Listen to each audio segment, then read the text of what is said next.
서울 하나로교회 유정옥 사모님은 서울역 노숙인들을 섬기는 소중한 사람들 사역도 하고 계시는데요. 말하지 않아도 들리는 소리, 울고 있는 사람과 함께 울 수 있어서 행복하다 두 권을 통해 하나님께서 가난하고 낮은 사람들을 얼마나 사랑하시는지 그 놀라운 이야기를 한번 들어보세요.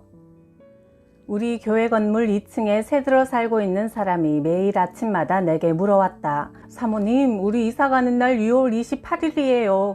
그날 보증금 1억 원 내줄 수 있는 거죠? 그럼요, 걱정 마세요.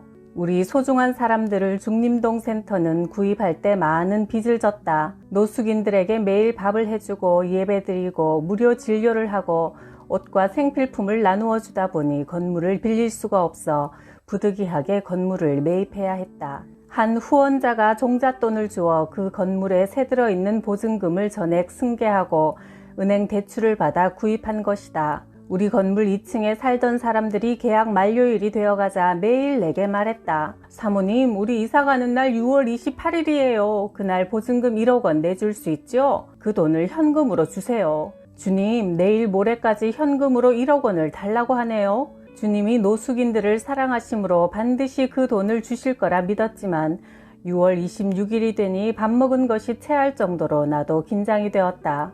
그래서 하루 종일 주님, 2층 사람들이 1억 원을 현금으로 달라고 해요. 계속 기도했다. 그날 오후 자원봉사자 집사님이 나를 찾아와 자기 아버지를 만나달라고 했다. 저희 아버지가 어려운 문제가 있어 사모님과 상담하고 싶어 하세요. 그분은 장로님이었다. 처음 만나는 장로님은 내게 몇 가지 질문을 했다. 노숙인을 돕는 일을 하게 된 동기가 무엇이오? 제가 울고 있는 사람과 함께 울 수 있어서 행복하다라는 책을 쓰면서 그 책의 수익금을 주님이 가장 가슴 아파하는 사람들을 위해 다 쓰겠다고 서원했어요. 그때 주님이 내 눈에 노숙인을 보이게 하셨어요. 추운 겨울에 갈 곳 없이 거리에서 자는 노숙인들 때문에 잠이 오지 않아 이 일을 시작했습니다. 노숙인 사역을 해보니 어떤 마음이 듭니까? 많은 사람들이 노숙자들은 일하기 싫어하는 게으른 자들이라 굶어 죽어도 마땅하다고 하지만 사실 노숙자들은 정신적, 육체적으로 치료가 필요한 환자입니다. 그들을 치료할 수 있는 약은 오직 사랑뿐이지요. 저는 그저 추우나 더우나 비가 오나 눈이 오나 그들과 함께 있으려고 합니다. 노숙인들이 예수님을 만나 새로운 가정을 회복하고 건강한 사회인으로 돌아가도록 도와주어 서울역에 노숙인이 한 명도 없게 되는 것이 제 소원이며 꿈이지요. 말없이 내 이야기를 듣던 장로님은 마지막으로 물었다. 이 사역을 하면서 무엇을 가장 중요하게 여깁니까? 주님은 우리가 일을 잘하고 크게 하는 것보다 한 영혼을 귀하게 여기시길 바라심으로 한 영혼에게 모든 초점을 맞춥니다. 그저 노숙인들이 자신이 하나님께 얼마나 소중한 사람인지 깨닫게 해주고 싶고 주님이 그들을 존귀하게 여기는 그 심정으로 저도 그들을 섬기고 싶습니다. 그러자 눈에서 눈물이 흐르기 시작한 장로님이 주님 감사합니다 하시며 여보 그거 갖고 와요 손짓했다. 아내 권사님이 커다란 가방 하나를 들고 나왔다. 장로님이 내게 말했다. 사모님, 제가 이번에 사업을 정리하면서 주님께 1억 원을 헌금하겠다고 서원했어요. 처음엔 이곳저곳 6교회에 나누어 주려고 생각했지요. 그런데 오늘 새벽기도 가기 전 꿈을 꾸었어요. 우리 교회 강대상 위에 내 가방이 놓여 있는데 하늘에서 천사가 내려오더니 내 가방을 열어보고 내게 나누지 마라 하셨지요. 깜짝 놀라 잠에서 깨어보니 새벽기도 시간이었어요. 기도하며 그 꿈을 묵상하니 나눈다는 것은 내 체면, 내 명예를 드러내려는 마음이므로 순수한 헌금이 아니라는 것을 깨닫고 오늘 하루 종일 내가 헌금을 나누어 주려 했던 6곳 대표들을 만나 이야기를 나누었습니다. 그런데 성령님께서 사모님께 다 드리라고 제 마음에 확신을 주셨어요. 그런데 참 이상하지요? 주님은 왜 저에게 1억 원을 현금으로 준비하라고 하셨을까요? 수표로 주면 서로 가볍고 간단할 텐데 말입니다. 가방에 가득 담긴 묵직한 1억 원을 현금으로 건네받으면서 내 눈에서도 주체할 길 없는 감사의 눈물이 하염없이 흘러내렸다. 2008년 미국에서 시작된 경제위기로 후원금이 뚝 떨어져 크리스마스가 코앞인데 노숙인들에게 선물 하나 나누어 줄 게 없었다. 그러던 중 가뭄의 단비처럼 12월 23일 목도리 200개가 후원 물품으로 들어왔다. 나와 함께 동력하는 김 권사님이 말했다. 사모님, 이틀 후에 성탄 선물로 주면 어떨까요? 그러나 우리 소중한 사람들은 후원 물품이 들어오는 즉시 노숙인들에게 다 나누어 주는 것을 원칙으로 했다. 오늘 들어온 목도리는 곧바로 나눕시다. 노숙인들 사이에서는 신문지 목도리라는 게 있다. 신문지를 구겨 목에 감고 추위를 견디는데 오늘 들어온 목도리를 이틀 후에 준다면 노숙인들은 신문지로 추위를 이틀 더 견뎌야 하는 것이다. 크리스마스 아침이 밝았다. 권사님이 기뻐서 어쩔 줄 모르며 소리쳤다. 사모님, 노숙인들에게 줄 크리스마스 선물이 들어왔어요. 최고급 점퍼가 300개나 들어왔다고요.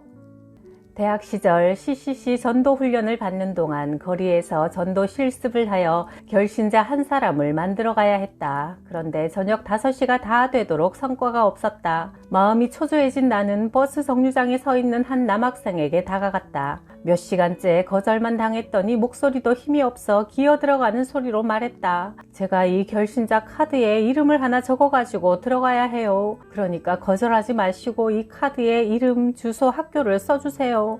애원에 가까운 내 부탁에 그 학생은 결신서를 받아 쓰기 시작했다. 이 카드는 예수님을 마음의 주인으로 영접하겠다는 서약서예요. 나는 겨우 그 말 한마디만을 건네고 헤어졌다. 그 후 그 학생을 까맣게 잊고 30년 세월이 흘렀다. 그런데 며칠 전 어느 교회 홈페이지 속에 그 학생이 이런 간증문을 써놓은 것을 보게 되었다. 나는 젊은 시절 버스 정류장에서 어떤 여학생의 전도를 받았다. 그 여학생은 내게 쭈뼛거리며 다가와 말도 제대로 못하고 얼굴만 붉히고 서 있더니 금방 눈물이 뚝뚝 떨어질 것 같은 얼굴로 말했다. 제가 오늘 10명도 더 만났지만 아무에게도 이 결신서를 받지 못했어요. 그래서 나까지 차마 거절할 수 없어 카드에 이름을 써주었는데 옆에서 쉬지 않고 종알대며 하는 말이 이것은 예수님을 믿겠다는 서약서예요. 꼭 예수님을 영접하셔야 해요. 나는 그 자리에서는 그 말을 무시했지만 어찌된 일인지 그 학생의 작은 목소리가 매일 귀에 쟁쟁하여 교회에 나가기 시작했고 그날 내가 쓴 서약서대로 예수님을 마음에 영접하게 되었으며 마침내 주님을 위해 내 인생을 다 드리기로 결심하고 목사가 되었다. 그날 내게 용기를 내어 다가와준 그 여학생에게 진심으로 감사드린다. 가사 도우미를 식모라고 부르던 시절의 일이다. 나와 함께 장애인 돕는 일을 하던 한 여집사님이 남편 때문에 괴로워하고 있었다. 남편이 저를 교회 나가지 못하게 핍박할 뿐 아니라 교회 이야기는 한마디도 못하게 해요. 만약 나를 교회 나가지 못하게 하면 차라리 죽어버리겠다고 해도 들은 척도 안 해요. 남편에게 누군가 예수님을 믿도록 전도를 해주어야 하는데 절대로 들으려 하지 않으니 누가 감히 전할 수 있겠어요. 유명한 목사님을 집으로 여러 번 모시고 갔지만 목사님들이 난처할 만큼 매몰차게 거절했어요. 나는 이 안타까운 사연을 듣고 말했다. 집사님 댁에 식모 구한다고 하셨죠? 제가 식모로 들어갈게요. 한 달만 최선을 다해 전도해 볼게요. 그 할아버지는 자수성가한 분으로 재산이 많았고 아들들은 미국에 유학가 있었다. 한강이 내려다 보이는 그 아파트는 두 분만 살기엔 너무 넓어 운동장 같았다. 젊은 시절 온통 돈 벌기 위해 살다 보니 이젠 건강의 노예가 되어 몸에 좋다는 것은 뭐든 다 먹어야 했다. 죽을까봐 전전긍긍하는 생활이었다. 내가 할 일은 매일 아침 신문을 읽어드리고 식단대로 음식을 만드는 일이었으나 마시는 물 온도까지 재어보는 할아버지의 까다로운 시중은 밤마다 코피가 터지게 했다. 나는 매일 새벽 3시에 일어나 2시간씩 그분께 믿음을 달라고 간절히 기도하고 신문을 미리 읽어놓고 잘 모르는 전문 용어는 사전을 찾아 알아놓았다. 할아버지께 신문을 읽어드리다가 대화가 시작되면 그분은 무릎을 탁 치며 내 지식에 감탄했다. 나는 할아버지 구두도 반짝반짝 닦아놓았다. 그렇게 일주일이 지나자 할아버지가 말했다. 식모살이 그만두고 내 친구 회사에 좋은 자리 마련해 놓았으니 그 회사에 다니게. 아니에요. 저는 할아버지 시중 들면서 이곳에 있는 게 더 좋아요. 하루는 그분의 시집간 딸이 친정에 왔다가 내게 말했다. 우리 아버지 재산 노리고 우리 집에 들어온 거 아니에요? 아버지가 요즘 아줌마한테 푹 빠진 것 같아요. 아버지 말씀대로 이런 일 할 사람 같지 않은데 젊고 똑똑한 여자가 왜 아버지가 마련해준 그 좋은 회사도 마다하고 우리 아버지 옆에만 꼭 붙어 있어요? 우리 아버지는 외동딸인 나한테도 전혀 관심 없는 분이라고요. 그 딸은 나를 마치 더러운 벌레 보듯 취급했다. 2주일이 지난 뒤 나는 밤에 희한한 꿈을 꾸었다. 할아버지의 어린 시절부터 소년, 청년, 장년 시절까지 할아버지의 일생을 꿈으로 본 것이다. 다음날 아침 할아버지는 내게 왜 우리 집에 들어왔는지 정직하게 실토하라고 하셨다. 하나님이 할아버지를 너무나 사랑하셔서 구원하고 싶은데 할아버지가 하나님에 대해 들으려고 하지 않으니 제가 들어왔어요. 뭐? 그럼 나를 예수 믿게 하려고 우리 집사람하고 짜고 들어왔단 말이야? 착하고 지혜로워서 아껴주었더니 이런 못된 것 당장 나가! 나는 어젯밤 꿈 이야기를 했다. 이것은 할아버지의 어린 시절이었죠. 이것은 할아버지의 청년 시절이었지요. 내가 잔잔히 말하자 할아버지가 머리를 숙이고 흐느껴 우셨다. 그것은 아무도 모르는 하늘만 아는 비밀이었어. 그러니까 정말 하나님이 계시는 거야. 나 때문에 보름이나 식모살이를 하다니 고마워. 정말 고마워. 이번 주부터 집사람하고 교회 나갈게. 할아버지의 멋진 승용차를 타고 나는 당당히 집으로 돌아왔다. 할아버지는 약속대로 할머니와 함께 동순교회에 나갔다. 4개월 후 할아버지는 종로 5가에 100평짜리 교회와 교육관을 마련해 놓고 우리에게 마음껏 목회하라고 하셨다. 이것이 우리 하나로 교회의 첫 시작이었다. 그리고 그 할아버지와 할머니가 우리 교회의 첫 성도였다. 나는 그날부터 더 많은 사람들을 시중드는 거룩한 식모살이로 영원히 들어간 것이다. 주일 낮에 언니에게 전화를 받았다. 정호가 어머니가 교통사고를 당하셨어. 저녁 예배를 드리고 난 후 인천병원에 도착한 시각은 밤 11시였다. 새벽 예배에 다녀오던 어머니가 동네 슈퍼마켓 옆에 잠깐 앉아서 쉬셨는데 그때 후진하던 차가 어머니를 미처 보지 못하고 어깨를 치는 바람에 그 자리에 넘어져 피를 흘리셨다. 그 운전자는 차에서 고개만 삐죽 내밀고 할머니 어디 다치셨어요? 형식적으로 물었고 어머니가 이리 좀 와보우 하니 차를 세우고 오겠다던 그는 뺑소니를 쳤다. 83세 어머니는 1시간 가까이 방치된 상태로 그곳에서 신음하고 계셨다. 그 운전자는 노인이 정신없는 상태에서 자신의 차 번호를 외웠으리라고는 상상도 못했나 보다. 후에 소식을 듣고 달려간 사위에게 어머니는 말했다. 나를 차에 치고 도망간 사람은 우리 동네 사람일 거야. 내 차 사고를 목격한 사람은 슈퍼에 물건을 사러 왔던 빌라 2층에 사는 할머니야. 그 운전자를 찾으면 아무 소리 하지 말고 내게로 데려와. 내가 할 말이 있어. 형부가 뺑소니 운전자를 찾아내자 처음에 그는 전혀 그런 일이 없다고 딱 잡아떼다가 목격자가 나서니 잘못했다고 시인하여 어머니와 만나게 되었다. 병원에 찾아온 운전자와 그의 아내는 무릎을 꿇고 어머니에게 용서해 달라고 싹싹 빌었다. 어머니가 말했다. 용서해 줄 테니 나와 같이 교회 나갑시다. 네, 할머니 용서해 주셔서 정말 감사해요. 이제 저희 차로 교회로 모시고 갈게요. 어머니는 어린아이처럼 좋아하셨다. 그러나 나는 화가 치밀어 견딜 수 없었다. 사람을 차에 치워놓고 뺑소니를 친 그런 사람은 다시는 그런 짓 못하도록 뼈아픈 후회를 하게 해줘야 돼요. 어머니는 내 손을 가만히 잡고 말씀했다. 정호가, 내가 아무리 전도하려 해도 늙으니까 전도를 못해. 누가 이 늙은이 말에 귀를 기울여 줘야 말이지. 젊은이들에겐 말 한마디 붙이기가 아주 힘들어. 그런데 그 젊은 운전자는 무릎을 꿇고 내 말을 꼼짝없이 잘 듣잖아. 한 영혼을 구원하기 위해 주님은 십자가에서 죽기까지 하셨는데 나는 피 조금 흘리고 2사람이나 전도했으니 얼마나 큰 은혜냐. 그래도 나는 그 사람이 괘씸해서 잘 용서가 안 돼요. 용서받을 자격이 없는 사람을 용서하니까 그게 용서지.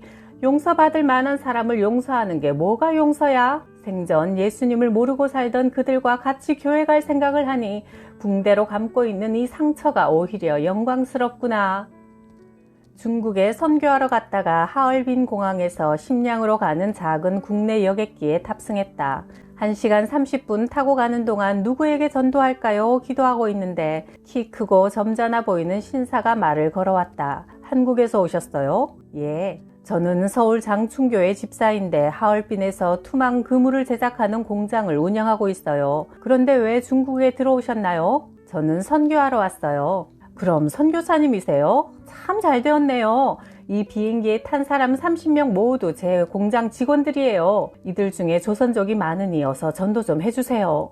이게 웬일인가? 나는 한 사람 전도하려고 마음먹었는데 주님은 비행기를 아예 통째로 맡기셨다. 나는 비행기 앞쪽으로 가서 복음을 전하고 한 사람씩 붙잡고 기도해 주었다. 사장님은 너무 감격하여 눈물을 흘리며 힘차게 찬송을 불렀다. 비행기 안은 뜨거운 부흥의 장이 되었다. 비행기가 심양에 도착해도 모두 자리에서 일어날 줄 몰랐다. 심양에서 헤어지는 것을 못내 아쉬워하던 강 사장님은 내게 $1,000를 주었다. 이제 나는 곧 한국으로 돌아가니 현지 선교사님께 드리세요 하자 그가 말했다. 비행기에서까지 전도하는 선교사는 이제껏 만나본 일이 없습니다. 이렇게 확실한 선교사님에게 선교비를 안 드리면 저에게 화가 있을 겁니다.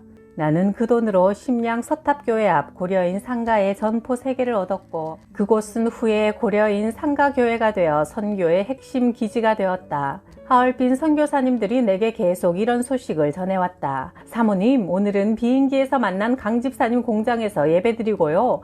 내일은 그분이 연결한 목단강 공장에서 예배드리고요. 모레는 밀산 공장에서 예배드려요. 게다가 선교비까지 넘치게 주시네요. 선교는 우리가 하는 게 아니다. 주님이 앞장서 하시는 일에 우리는 그저 시키시는 대로 거들 뿐이다.